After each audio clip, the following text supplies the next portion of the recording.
Bismillahirrahmanirrahim. Assalamualaikum warahmatullahi wabarakatuh. Halo anak-anak semuanya, gimana kabarnya hari ini? Mudah-mudahan kita semua dalam keadaan sehat walafiat. Amin, amin ya Allah ya Rabbal alamin. Baiklah, hari ini kita akan belajar tahsin Al-Quran untuk kelas 7.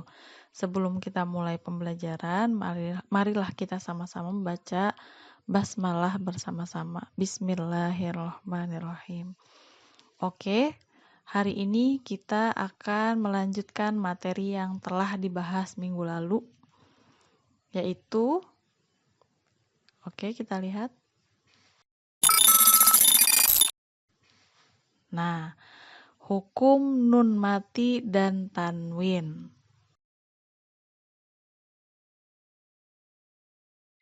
Kalau kalian perhatikan di dalam Al-Qur'an itu banyak banget huruf nun mati dan tanwin yang ada di dalam Al-Qur'an. Tahu ya nun mati itu seperti apa? Nun mati itu adalah huruf nun yang ada sukunnya seperti ini. Kemudian kalau tanwin itu ada 3 macam. Yang pertama fathah tain, yang kedua kasroh tain, yang ketiga domah tain. Nah, itu namanya tanwin. Nah, sudah mulai ini ya, kebuka ya. Kalau misalnya dilihat di dalam Al-Qur'an, ketika kalian baca Al-Qur'an, ini huruf nun mati dan tanwin ini tuh banyak banget ya. Makanya harus sangat dikuasai sama kita semua. Jadi, mari kita perhatikan materinya. Jadi, hukum nun mati dan tanwin itu apabila bertemu dengan huruf hijaiyah itu ada 4. Yaitu yang pertama izhar, yang kedua idgham, yang ketiga iqlab, yang keempat ikhfa. Hukum nun mati dan tanwin itu ada 4. Izhar, idgham, iqlab, dan ikhfa. Nah, nanti kita akan bahas satu-satu penjelasannya. Mari kita ke huruf-huruf yang masuk kategori izhar. Oke, yang pertama kita akan lihat izhar. Nah, hukum izhar. Izhar itu artinya jelas. Jadi dibacanya itu harus jelas. Hurufnya itu ada 6, yaitu alif, ha, ain, ha, goin, kho. Nah, biar cepet. Alif, ha, ain, ha, goin, kho. Alif, ha, ain, ha, goin, kho. Nah, gitu. Hurufnya ada 6. Kita lihat contohnya satu-satu ya, biar kelihatan apa sih yang dimaksud dengan dibaca jelas itu. Yang pertama, alif dulu atau hamzah ini. Contohnya. Nah, man, amana. Ini adalah huruf nun mati. Pokoknya kamu fokus ke yang nun matinya. Sengaja ibu kasih tanda merah. Man, amana. Kemudian yan, auna. Nah, ini dibacanya jelas. Jadi kalau nun mati itu ya man. Dibacanya ya man. Nggak boleh jadi diganti-ganti. Jadi harus jelas. Itu yang maksud dibaca jelas itu seperti itu. Jadi seperti asalnya. Memang harus dibacanya seperti itu. Gitu. Man, amana. Kenapa ini disebut izhar? Karena ada nun mati bertemu dengan alif. Jadi dia hukumnya adalah izhar. Kalau misalnya nanti kalian dikasih tugas, tolong kalian garis bawahi. Jadi yang digaris bawahinya itu adalah nun matinya dengan alifnya, gitu. Kemudian yan auna, kenapa disebut izhar? Karena ada nun mati bertemu dengan alif. Kalian garis bawahinya adalah nun dengan alifnya. Kalau di sini kasih tanda merah ya. Kemudian ke huruf berikutnya ha. Contohnya kita lihat. Nah, min hadin, yan hauna. Nah, ini juga hukumnya izhar karena ada nun mati bertemu dengan salah satu huruf izhar yaitu ha. Nah, ini haknya lupa nggak dimerahin. Jadi kalian garis bawahi set gitu ya. Kemudian yang kedua yan hauna. Kenapa disebut izhar? Karena ada nun mati bertemu dengan salah satu huruf izhar yaitu ha. Ini huruf ha ya. Oke, mudah-mudahan semakin paham. Selanjutnya huruf ain. Contohnya min ilmin an'amta. Nah, kenapa disebut huruf izhar? Karena ada nun mati bertemu dengan salah satu huruf izhar yaitu ain.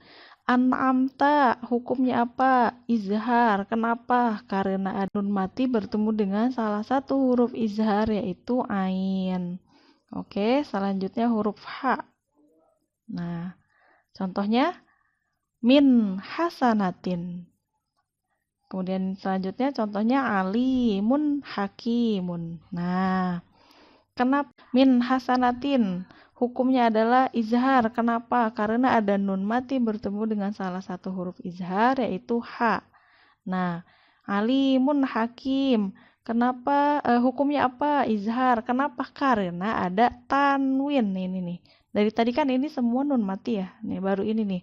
Tanwin, nih domah tain bertemu dengan salah satu huruf izhar yaitu ha, maka hukumnya adalah izhar, dibacanya harus jelas. Mudah ya. Oke, selanjutnya huruf go atau huruf goin. Contohnya, contohnya min gilin azizun gofur. Nah, ini min gilin hukumnya adalah izhar. Karena ada nun mati bertemu dengan salah satu huruf izhar yaitu go. Azizun gofur. Hukumnya ada dalam kalimat ini terdapat hukum tajwid yaitu izhar.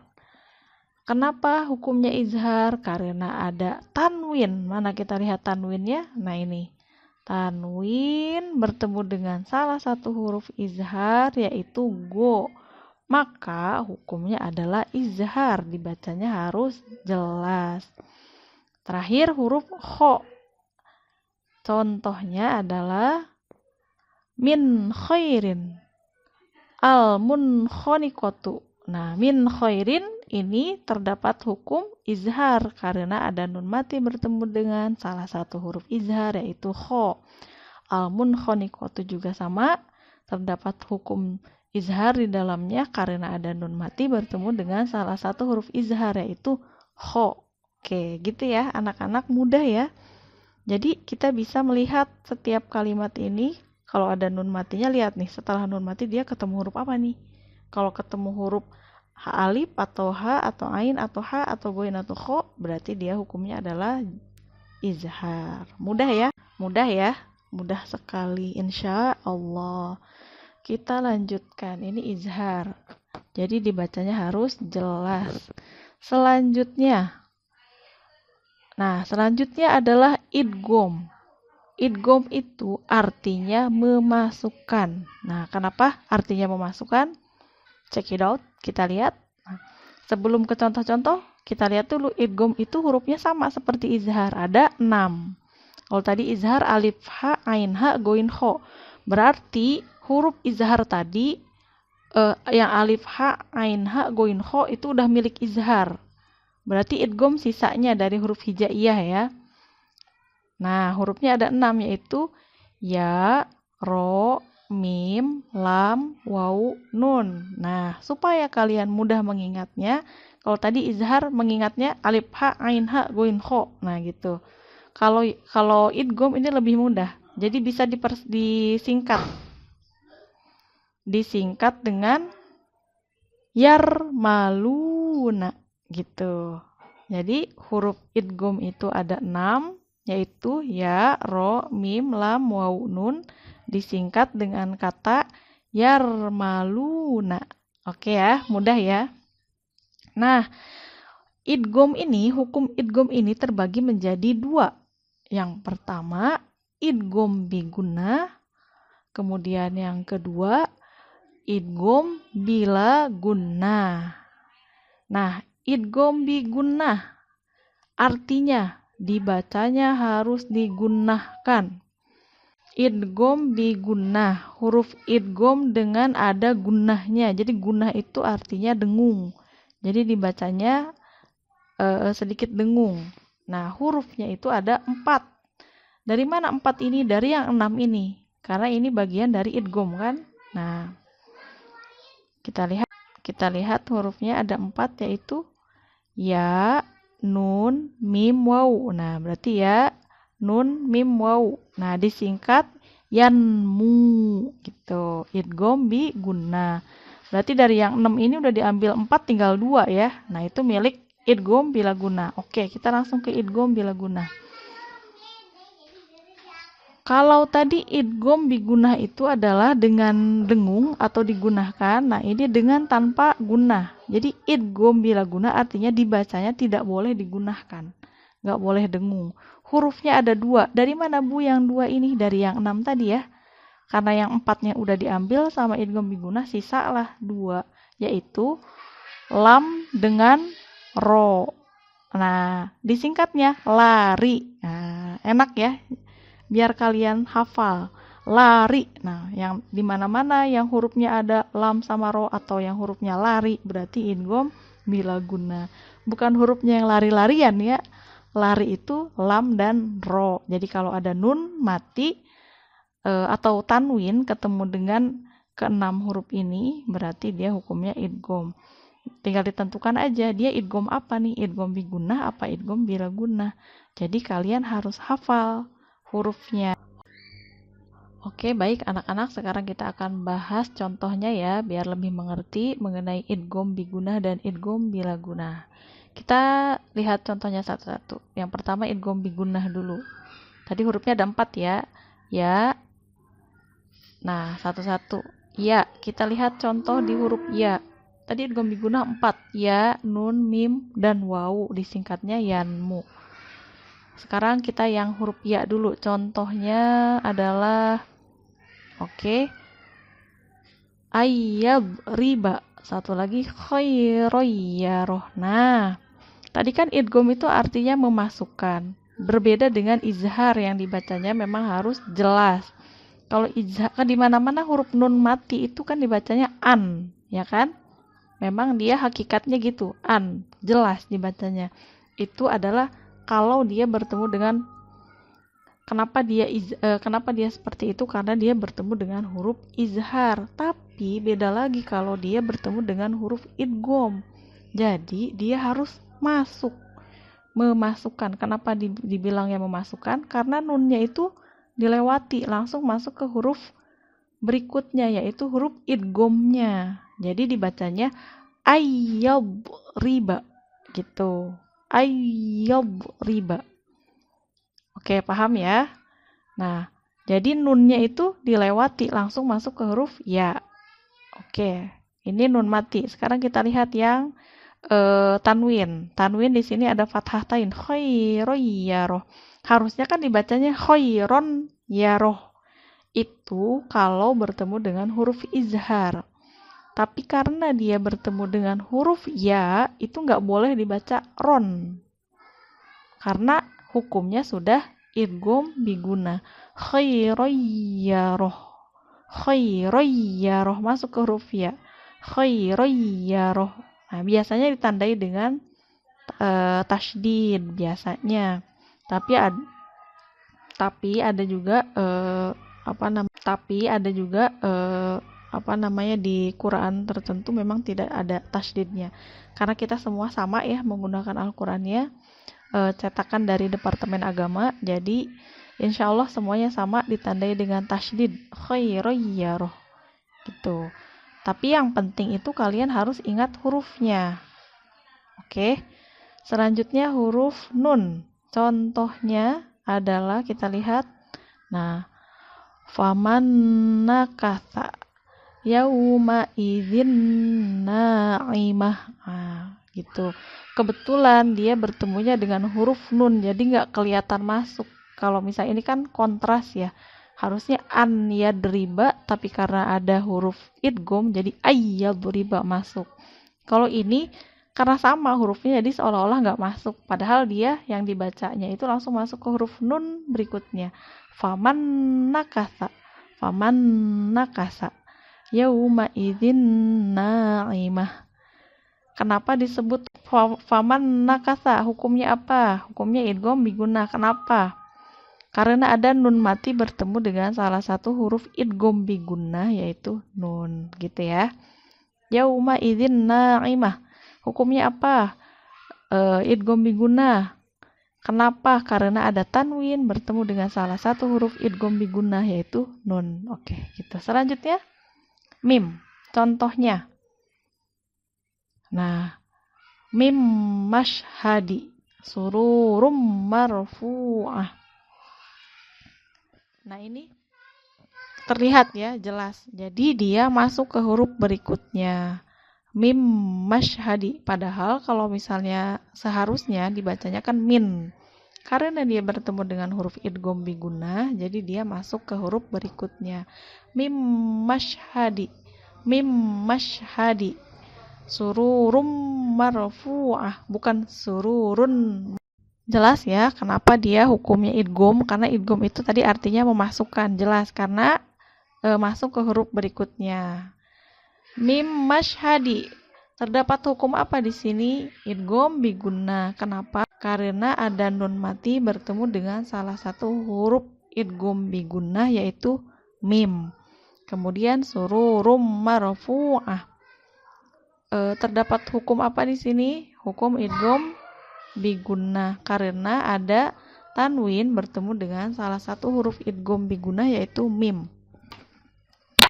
Oke, selanjutnya adalah huruf wawu. Contohnya kita lihat. Nah, miwaliyin sinatu wala naum. Nah, jelas ini dia nun mati bertemu dengan wawu, miu, langsung ke huruf wawu ya, nggak boleh minwa, harus miwaliyin. Kemudian sinatu wala naum. Nah, itu contoh-contoh dari idgham bigunnah. Miwaliyin, kenapa disebut idgham bigunnah? Karena ada nun mati bertemu dengan salah satu huruf idgham bigunnah, yaitu wawu. Kemudian sinatu wala naum. Kenapa disebut idgham bigunnah? Karena ada tanwin bertemu dengan salah satu huruf idgham bigunnah, yaitu wawu. Oke, idgham bigunnah yang hurufnya ada 4. Selanjutnya kita akan bahas idgham bila gunnah. Hurufnya itu ada 2, lam dengan ro. Satu-satu. Yang pertama lam. Contohnya. Nah, ini dia contohnya. Alam. Kemudian yang kedua malal lubada. Ini idgham bila gunnah. Seperti yang tadi sama. Dia langsung masuk ke huruf berikutnya. Nggak boleh dibaca anlam, tapi alam, masuk ke huruf lam. Kemudian yang kedua malal lubada, nggak boleh dibaca malan lubada, nggak boleh, karena dia hukumnya adalah idgham memasukkan dan idgham bila gunnah tepatnya. Kemudian selanjutnya ro, kita lihat contohnya. Nah, ini dia contohnya, mirrohikin ghafurur rahim. Ini banyak ya kita temui di Al-Quran. Ini mirrohikin, jelas dibacanya langsung masuk ke huruf ro, mirrohikin. Kemudian ghafurur rahim gitu. Kenapa ini disebut kenapa hukumnya idgham bila gunnah? Karena ada tanwin bertemu dengan salah satu huruf idgham bila gunnah, yaitu ro. Jadi yang kalian garis bawahi itu adalah tanwin dengan huruf ro-nya. Seret di sini. Ini juga set. Jelas ya? Insya Allah mudah banget. Nah, dalam hukum idgham ini ada pengecualian dari huruf idgham ini yang tidak boleh dihukumi idgham. Misalnya kalimat ini nih, sinwan. Ya, sinwan nggak boleh dibaca siwan, nggak boleh. Tetap dibacanya sinwan. Kemudian kinwan. Nah, ini juga nggak boleh dibaca kiwan, nggak boleh. Kemudian bunyan, nggak boleh dibaca buyan. Satu lagi ad-dunya. Kemudian selanjutnya ad-dunya. Nah, ini nggak boleh dibaca duya, tapi harus dibacanya dunya. Ini banyak ya kita temuin di Al-Quran, terutama kalimat ad-dunya nih. Mungkin kalian familiar dengarnya. Jadi nggak boleh diizharkan. Jadi dia dibacanya harus izhar, namanya izhar mutlak. Jadi emang mutlaknya harus gitu, nggak boleh diidgomkan. Untung cuma 4 ya, jadi nggak susah. Jadi harus diingatkan. Maksudnya harus kamu ingat lagi. Berarti yang 4 tadi itu nggak boleh dihukumi idgom. Karena dia hukumnya izhar mutlak. Oke. Mengerti ya? Insya Allah ya, mudah ya. Insya Allah. Baiklah anak-anak, ini adalah penjelasan dari idgham biguna dan idgham bilaguna beserta dengan contoh-contohnya. Oh iya, ada yang tertinggal ya. Jadi kalau idgham biguna itu kan tadi idghamnya itu dengan gunahnya atau dengan dengungnya, jadi ditahan selama 2 harokat. Ayyadriba khairoyyaroh faman nakatha yauma idzin na'imah mim mashhadi. Kalau yang idgham bilaguna itu langsung alam malal lubada tanpa ditahan ya. Oke, mudah ya. Sekarang kita mau coba untuk langsung menganalisis. Jadi 2 dulu ya, yang izhar dengan yang idgham dulu. Jadi yang tadi izhar itu ada 6, alif ha, ain ha, goin ho, dibacanya harus jelas. Kemudian idgham itu artinya memasukkan, hurufnya ada 6, yarmaluna. Tapi idgham itu terbagi menjadi 2, yaitu idgham biguna dan idgham bilaguna. Idgham biguna hurufnya ada 4, yaitu yanmu. Idgham bilaguna ada 2, yaitu lamro atau lari. Selanjutnya kita akan coba menganalisis ayat, yaitu surat An-Nisa. Mari kita lihat sama-sama. Nanti Ibu akan bacakan atau kita sebutkan sama-sama tajwidnya yang sudah kita pelajari sebelumnya ya. Oke, bismillahirrahmanirrahim. Ya a. Ini belum diajarin ya. Ayyu. Tasydid. Hanna, alif lam syamsiah dan gunnah. Na mad tabi'i, sutta tasydid. Jadi dibacanya langsung sutta. Jadi ketika baca Al-Qur'an mata kalian harus jeli. Kalau ada tasydid langsung masuk. Sutta. Ku mad tabi'i karena ada wawu mati bertemu dengan karena ada wawu mati setelah doma.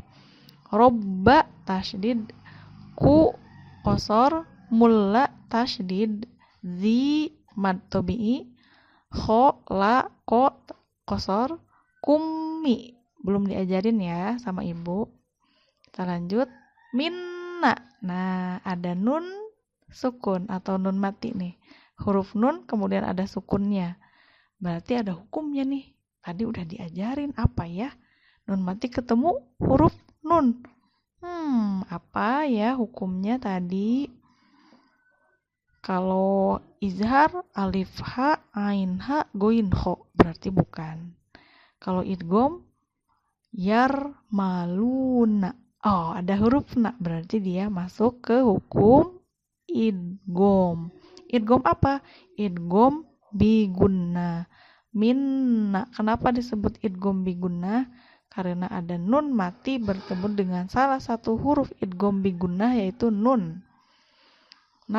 Siwa. Nah, ada tanwin nih. Nah, ya kan? Ada tanwin. Tadi nun mati nih. Sekarang tanwin. Lihat. Si tanwin ini ketemu huruf apa? Wow. Oke. Berarti karena dibacanya dia langsung masuk ke huruf ini, harus curiga nih. Berarti dia idgham. Idgham apa? Idgham bigunnah. Oke. Jadi dibacanya min nafsiwa. Nah, gitu ya. Idgham bigunnah. Kenapa disebut idgham bigunnah? Karena ada tanwin bertemu dengan salah satu huruf idgham bigunnah yaitu wawu. Wa mad tabi'i, hi da qasar, tiwa. Nah, ada tanwin lagi bertemu dengan salah satu huruf wawu. Sama ya, bertemu dengan salah satu huruf idgham bigunnah. Sama kayak ini nih. Bedanya ini ada tanwinnya di huruf ta, kalau ini di huruf sin.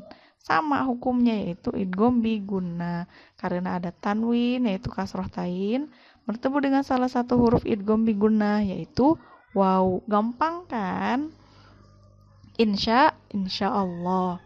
Kita lanjutkan. Kho la ko kosor. Min ha. Waduh, ada nun mati lagi nih. Lihat, dia ketemu huruf apa? Ketemu huruf ha. Dibacanya juga jelas, min ha. Berarti hukumnya adalah izhar. Tadi huruf izhar ada 6, yaitu alif ha, ain ha. Nah, ini dia goin kho. Alif ha, ain ha. Nah, ini berarti salah satu huruf izhar. Berarti dibacanya min ha. Dibacanya jelas. Kenapa disebut izhar? Karena ada nun mati bertemu dengan salah satu huruf izhar, yaitu ha. Ha hukumnya mad tobi'i. Zau, ja, kosor, ha, mad tobi'i, wa, bath, min, ha. Nah, kita lihat. Sama, kalau misalnya kalian jeli, ini ketemu lagi nih, nun serupa ya, min, ha. Berarti sama, hukumnya adalah izhar. Kenapa? Karena ada nun mati. Karena ada nun mati bertemu dengan salah satu huruf izhar, yaitu ha. Hu kosor, ma mad tobi'i, ri kosor, ja mad tobi'i, langka. Nah, ini ada tanwin nih. Tanwin bertemu dengan huruf ka. Kalau misal kalian bingung ini apa hukumnya, ingat lagi huruf izhar yang udah diajarin. Alif ha, ain ha, goin ho. Huruf kaf nggak masuk ya, berarti dia bukan izhar. Terus ingat lagi huruf idgham. Yarmaluna, nggak ada huruf kaf, berarti dia bukan idgham, bukan izhar. Hukumnya apa? Minggu depan dijelaskan. Kemudian si mad tobi'i, karena ada ya mati setelah kasroh, dibacanya 2 harokat. Nah, ada tanwin nih. Rawa. Nah, tanwin bertemu dengan huruf waw. Apa hukumnya? Idgham bi gunnah. Dibacanya rawa. Ya kan? Rawa. Nggak boleh ronwa, tapi harus rawa.